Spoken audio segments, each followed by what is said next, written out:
আটকাতে পারবেন না। এই পুলিশগুলোর নাম লিখে রাখুন। আমি আপনাকে বলছি, কোন শক্তি রুখতে পারবে না 26-এ বিজেপি সরকার। লিখে রাখুন, 26-এ বিজেপি ক্ষমতায় আসবে, বিজেপি সরকার গঠন করবে। আত্মবিশ্বাসী বিরোধী দলনেতা শুভেন্দু অধিকারী। কিন্তু এতটা আত্মবিশ্বাসের কি সত্যি কি কোনো প্রয়োজন রয়েছে? তার কারণ এখনো পর্যন্ত সংগঠনের যা হাল এবং বিগত দিনের যে কোনো নির্বাচন যদি আপনারা তুলে ধরেন, সেখান থেকে কি এমন কোনো চমকপ্রদ তথ্য বিজেপির জন্য অপেক্ষা করছে যেখান থেকে তারা স্বপ্ন দেখতে পারেন যে তৃতীয়বারের পর চতুর্থবার আর কোনোভাবেই মমতা বন্দ্যোপাধ্যায়কে তারা ক্ষমতায় বসাতে দেবেন না? দেখুন, যদি সত্যি নিরপেক্ষভাবে বলেন, তাহলে আমি আপনাদের সামনে অনেক আগেই বলেছি যে মমতা বন্দ্যোপাধ্যায়ের চতুর্থবারের জন্য ক্ষমতায় ফিরে আসার সম্ভাবনা যথেষ্টই বেশি। তবে এ কথা নিশ্চিতভাবে এটাও বলতে আমি পাশাপাশি চাইব যে বিজেপির পক্ষে কোনো পসিবিলিটি নেই, কোনো সম্ভাবনা নেই বিজেপির জন্য একেবারে দরজা বন্ধ। এ কথাও আমি মানতে নারাজ যে বিজেপি 2026-এ পশ্চিমবঙ্গে ক্ষমতায় কিছুতেই আসতে পারে না। এই কথাতেও আমি এতটা দৃঢ়ভাবে বলতে পারি না। সম্ভাবনা মমতা বন্দ্যোপাধ্যায়ের থাকলেও বিজেপির পক্ষেও কিন্তু একটা সম্ভাবনা থাকছে। কিন্তু আপনারা প্রশ্ন করতে পারেন যে কোন বিষয়ে কেন এ কথা আমি বললাম। নিশ্চিতভাবে আজকে যেহেতু প্রশ্ন উত্থাপন করলাম, তাই যুক্তি দেওয়ার দায়িত্ব তো আমার। আজকেই শোনাবো আপনাদের সামনে। নমস্কার, welcome to simple as ABC. আপনাদের সকলকে স্বাগত জানিয়ে শুরু করছি অত্যন্ত গুরুত্বপূর্ণ একটি পর্ব। দেখুন, এবারের নির্বাচনে কে জিতবে না জিতবে সেটা আলাদা ব্যাপার, কিন্তু এবারের নির্বাচনের একম এবং অদ্বিতীয় ইস্যু হচ্ছে ধর্ম। ধর্মীয় রাজনীতির বিভাজনটাকে কমপ্লিটলি আড়াআড়ি বিভক্ত করা হয়েছে। এর ফল যে তৃণমূল কংগ্রেস বেশি করে পাবে এ নিয়ে কোনো দ্বিমত থাকা উচিত নয়। তার কারণ সংখ্যালঘু সম্প্রদায়ের অন্তত 99% মানুষ, আমি জাস্ট একটু পেসিমিস্টিক ফর্মে বললাম, যে তারা এককাট্টা হয়ে একটি রাজনৈতিক দলকেই ভোট দেবেন। তারা বিজেপি বিরোধী বাকি রাজনৈতিক দলগুলোকে পছন্দ করেন। তারা কেউ কেউ সিপিএম কে পছন্দ করেন, কেউ কংগ্রেসকে পছন্দ করেন, কেউ তৃণমূল কংগ্রেসকে পছন্দ করেন, কিন্তু ভোট বাক্সে তারা তৃণমূলকেই ভোট দেবেন। তার কারণ তারা জানেন যে অহেতুক সিপিএম বা কংগ্রেসকে ভোট দিয়ে তাদের ভোট নষ্ট তারা করবেন না। আর এইখানটাতেই কিন্তু বিজেপি অনেকটাই পিছিয়ে রয়ে গিয়েছে। তার কারণ তারা হিন্দুদের ডেফিনেটলি একটা বড় অংশকে কনসলিডেট করতে পেরেছেন, কিন্তু তা সত্ত্বেও এখনো অনেক হিন্দু ভোটাররা রয়ে গিয়েছেন যারা তৃণমূলকে পছন্দ করেন, কংগ্রেসকে পছন্দ করেন, সিপিএম কে পছন্দ করেন। তারা কোনো অবস্থাতেই নিজেদের মত পরিবর্তন করে সরকার পরিবর্তনের জন্য এবারের জন্য অন্তত তৃণমূলকে ভোট দেবো না, তৃণমূলের সুবিধা হবে এরকম কোন রাজনৈতিক দলকে ভোট দেবো না, সেই পথ তারা অবলম্বন করবেন না, যেমনটা ঠিক করবেন সংখ্যালঘু সম্প্রদায়ের মানুষরা। আর এইখানে কিন্তু তৃণমূল কংগ্রেসের সব থেকে বড় অ্যাডভান্টেজ। এই প্রসঙ্গে বিরোধী দলনেতা তিনি বললেন যে দেখুন, আমার এলাকায় নন্দীগ্রামে যখন ভোট গ্রহণ হয়েছিল তখন নন্দীগ্রামে সংখ্যালঘু মুসলমানরা তারা তৃণমূল কংগ্রেসকে 99% ভোট দিয়েছেন।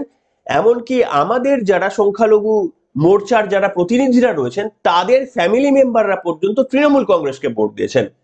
কিন্তু হিন্দুরা কি 99 না হোক 80-90% কি বিজেপির পক্ষে ভোট দিতে পারবেন?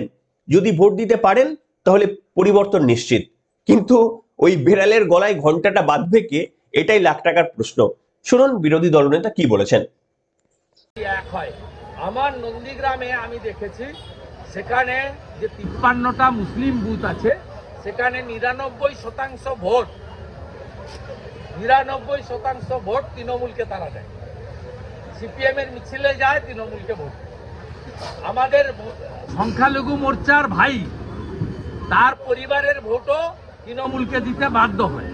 যদি অন্য অংশের লোক 100-র মধ্যে 99টা ভোট এক জায়গায় ফেলে তাদের সরকার তৈরি করতে পারে, তাদের মুখ্যমন্ত্রী তৈরি করতে পারে, তাহলে আমরা যেখানে 100 জন আছি আমাদের 99 হওয়ার দরকার নেই। আমরা কেন 90 জন এক জায়গায় এসে আমরা ভোট দিতে করব না? দেখুন, এই তথ্যটার সঙ্গে আমি 100% সহমত যে মুসলিম ভোটের কনসলিডেশন প্রত্যেক বছর হয়ে থাকে।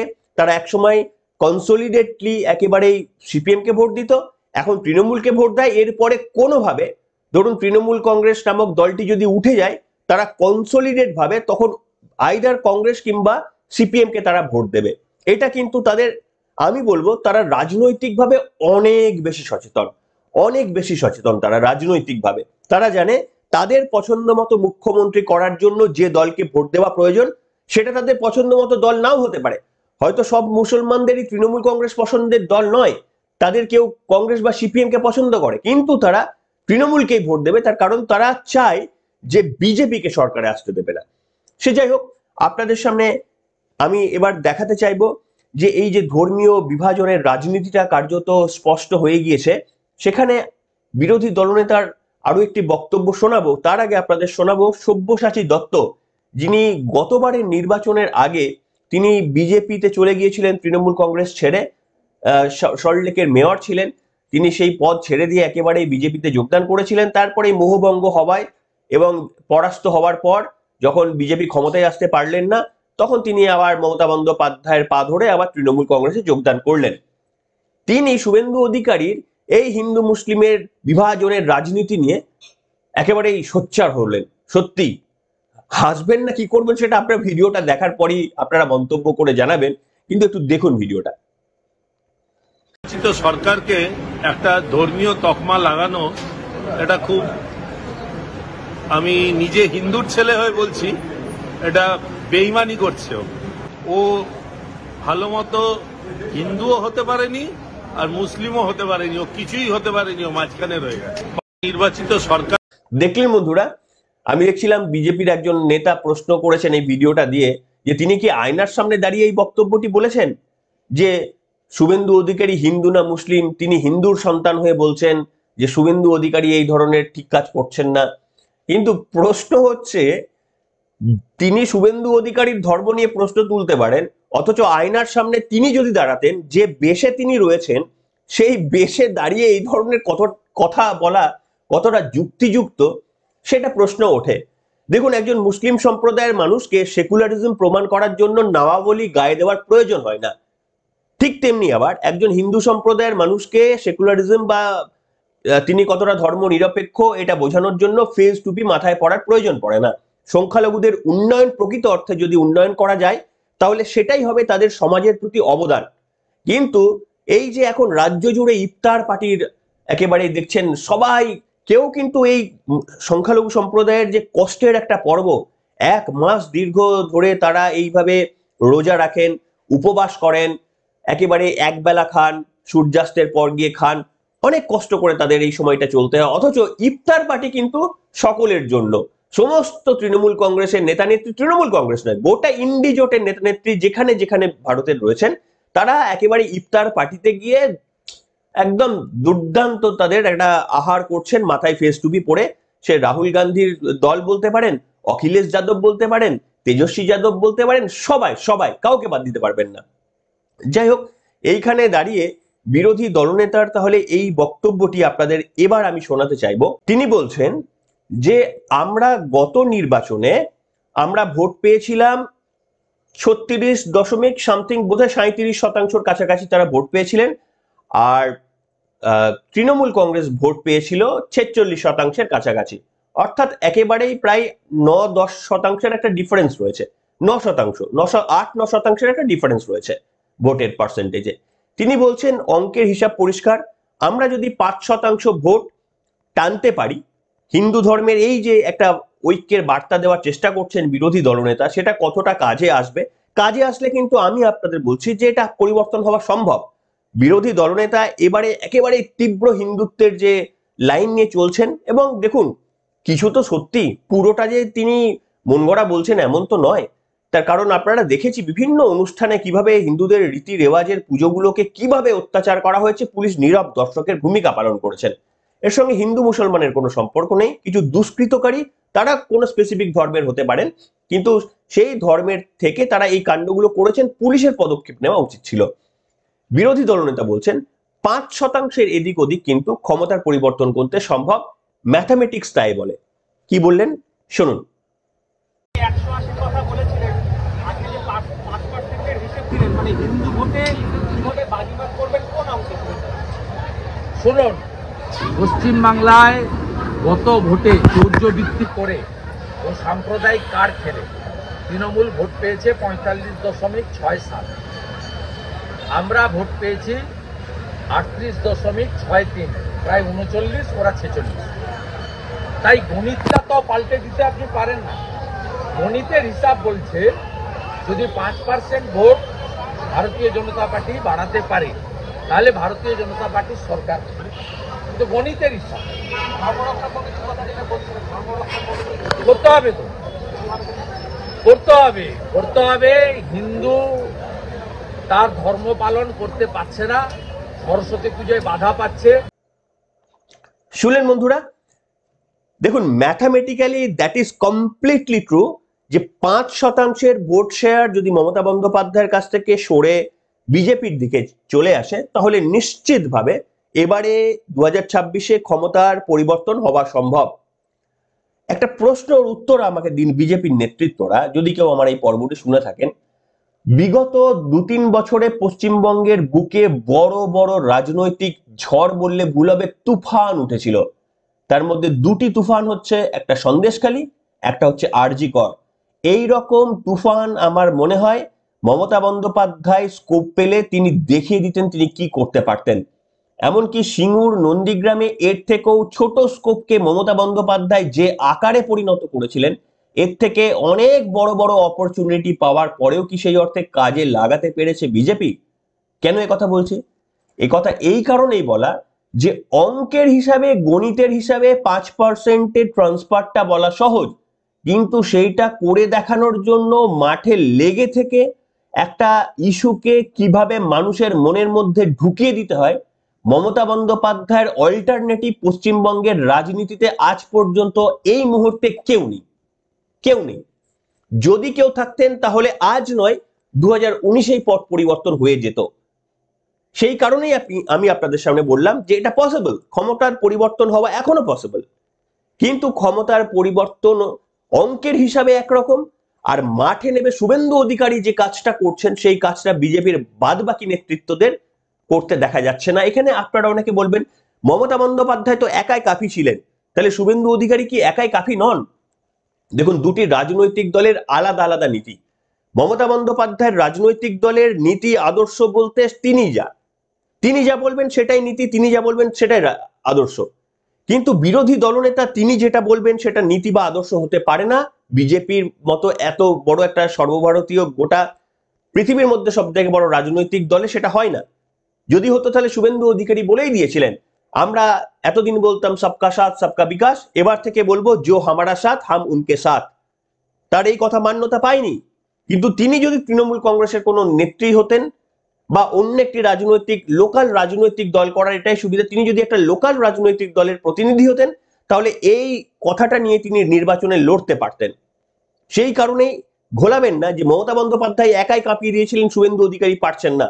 শুভেন্দু অধিকারী যে রাজনৈতিক দল করেন, মমতা বন্দ্যোপাধ্যায়ের রাজনৈতিক দলের সঙ্গে নীতি আদর্শ ছেড়ে দিন, পার্টির স্ট্রাকচারালগত কমপ্লিটলি আলাদা একটা দল। এই জায়গায় থেকে আপনারা হিসাব করে এবার আমাকে বলুন যে ক্ষমতার পরিবর্তন হওয়া সম্ভব কিনা। আরো একটা ইঙ্গিত দেব, প্রথমেই বললাম পরিবর্তন হবে না এইরকম কথা বলা যায় না, ফেভারে মমতা বন্দ্যোপাধ্যায়ের পক্ষে। কিন্তু বিজেপি যে বাজি মারতে পারে সেরকম হতে পারে, হয়েছে, মহারাষ্ট্রে হয়েছে, হরিয়ানায় হয়েছে। হরিয়ানায় তো সবাই বলেছিল যে কংগ্রেস জিতবে, হরিয়ানাতে তো বিজেপি জিতেছে, সমস্ত এক্সিট পোল মিথ্যে করে বিজেপি জিতেছে। মহারাষ্ট্রে বিজেপি জিতেছে, এবং এই যে দিল্লি নির্বাচন হয়ে গেল সেখানেও বিজেপি জিতেছে, তাই না?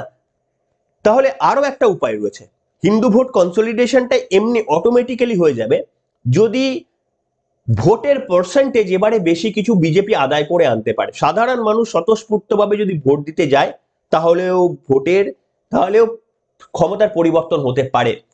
হুমায়ুন কবির কিছুদিন আগে খুব ইন্টারেস্টিং কথা বলেছেন যে হিন্দু ছেলেরা ভোটের দিন তারা ছুটি কাটায়, আর মুসলিম ছেলেরা পাড়ায় ঘুগনি খেয়ে ভোটটা করায়। ভোট করানো মানে কি জানেন?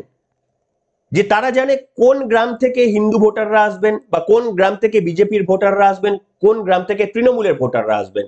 বিজেপির ভোটাররা যেখান থেকে আসবেন সেখানে সেখানে কিভাবে তাদের রাস্তায় রাস্তায় ভয় হুমকি দেখিয়ে আটকে দেওয়া যায়, সন্ত্রাস করে তাদেরকে আটকে দেওয়া যায়, যাতে ভোটের পার্সেন্টেজ কমিয়ে দেওয়া যায়, সেই চেষ্টা তারা করেন। সেই রাজনীতির ট্র্যাডিশনটা নির্বাচন কমিশন ভাঙতে পারবে না, কেন্দ্রীয় সরকার, কেন্দ্রীয় নিরাপত্তা রক্ষী তারাও ভাঙতে পারবে না, তারাও কিচ্ছু করতে পারেন না। তারা বুথের মধ্যে পাহারা দেন, গ্রামের মধ্যে পাহারা দেওয়ার মতো লোকবল নেই, একমাত্র 356 ধারা ছাড়া এটা সম্ভব নয়। তাহলে কি করে পসিবল হবে? যদি ভোট বাড়ে, সাধারণ মানুষ স্বতঃস্ফূর্তভাবে ভোটের টার্ন আউট যদি বেড়ে যায়, বিজেপির পক্ষে একটা সুযোগ থাকবে, নিশ্চিতভাবে সুযোগ থাকবে। কিন্তু সেই সুযোগ সাধারণ মানুষ রাস্তায় নামবেন কিনা, তৃণমূল কংগ্রেসের এই সন্ত্রাসের মোকাবিলা সামনাসামনি করে একেবারে ব্যালট ইভিএম পর্যন্ত তারা পৌঁছাতে পারবেন কিনা, এই প্রশ্ন উঠবে। কি বলেছিলেন বিরোধী দলনেতা? বলেছিলেন যে মহারাষ্ট্রে মাত্র 5-6% ভোট বৃদ্ধিতেই ক্ষমতার পরিবর্তন হয়ে গেছে, দিল্লিতেও তাই হয়েছে, তাই পশ্চিমবঙ্গে টার্ন আউটটা ভোটের যদি বেড়ে যায়, এখানেও পট পরিবর্তন হওয়া সম্ভব। শুনুন কি বলেছিলেন। মহারাষ্ট্রতে 19-এ ভোট পড়েছিল 61%, এবারে পড়েছে 66%, কামাল হয়ে গেছে। দিল্লিতে 10% লোক বাড়তি বাড়ি থেকে বেরিয়েছে, তাতেই ঝাঁটা সাফ। 25-এ গেছে কেজরিওয়াল, 26-এ যাবে, ঝাঁটা গেছে, এটাও ঘেটিয়ে বিদায় করতে হবে। শুনলেন বন্ধুরা, আমিও বিশ্বাস করি পট পরিবর্তন হওয়া সম্ভব। পশ্চিমবঙ্গে ভোটের টার্ন আউটটা যদি বেড়ে যায়, তাহলে পশ্চিমবঙ্গের বুকে পরিবর্তন হওয়া সম্ভব, কিন্তু ম্যাথামেটিক্যালি। কিন্তু রাস্তায় দাঁড়িয়ে করবেটাকে? একটা কোনো গ্রামে, প্রত্যন্ত কোনো গ্রামে এইভাবে যদি তৃণমূল কংগ্রেসের নেতৃত্বরা তারা ঠিক করে নেয়, হুমায়ুন কবিরের যেভাবে বক্তব্য বলে দেওয়া যে আমাদের ছেলেরা ঘুগনি খেয়ে রাস্তার মোড়ে দাঁড়িয়ে ভোটটা করায়। রাস্তার মোড়ে তো আর ভোট হয় না, রাস্তার মোড়ে সন্ত্রাস হয়, সেটা তো তিনি বলতে পারেননি। সেই সন্ত্রাসের মোকাবিলার জন্য আমাদের কেন্দ্রীয় সরকার কি করছে, আমাদের বিরোধী দলনেতা বা রাজ্য বিজেপি কি করছে, সেই সন্ত্রাস মোকাবিলার জন্য কি উত্তর রয়েছে? এই সন্ত্রাস মোকাবিলা যদি বিজেপি করতে পারে, বিজেপির জয় সুনিশ্চিত। আমি সেই জন্যই বললাম, যেহেতু বিজেপি সন্ত্রাস মোকাবিলা করতে পারবে না, কেন্দ্রীয় নির্বাচন কমিশন তাতে কান দেবেন না, আমাদের রাজ্যের কেন্দ্রীয় যারা প্রতিনিধিরা রয়েছেন, অমিত শাহ মোদিজির মতো হেভিওয়েট, তারা রাজ্যে আসবেন, বক্তৃতা করবেন, কাজের কাজ কিচ্ছু করবেন না, সন্ত্রাস বন্ধের জন্য পশ্চিমবঙ্গে কিচ্ছু করবেন না। কাজে সেই দিক থেকে বিচার করে বললাম, মমতা বন্দ্যোপাধ্যায়ের আরো একবার চতুর্থবারের জন্য ক্ষমতায় আসার সম্ভাবনাই বেশি। কিন্তু যদি কাগজে কলমে বলেন, আমাকে মানুষের আবেগের কথা বলেন, যেভাবে চুরি দুর্নীতি এই সব কিছু হয়েছে, সেইগুলো যদি প্রকৃতপক্ষে ভোটের বাক্সের মানুষকে স্বাধীনভাবে ভোট দেওয়ার যদি কোনোভাবে সুযোগ থাকতো, তাহলে পট পরিবর্তন নিশ্চিত ছিল। সেই কারণেই আজকের এই হেডলাইন আপনাদের সামনে করেছি, যে লিখে রাখুন, শুভেন্দু অধিকারীর বক্তব্য অনুসারে লিখে রাখুন, পশ্চিমবঙ্গে পরিবর্তন অবশ্যম্ভাবী, কিন্তু কিছু শর্তের বেসিসে। বিজেপি আদৌ সেই শর্ত পূরণ করতে পারবে কিনা, আপনারাই লিখে জানান আপনাদের মন্তব্য। এখনকার মতো এখানে।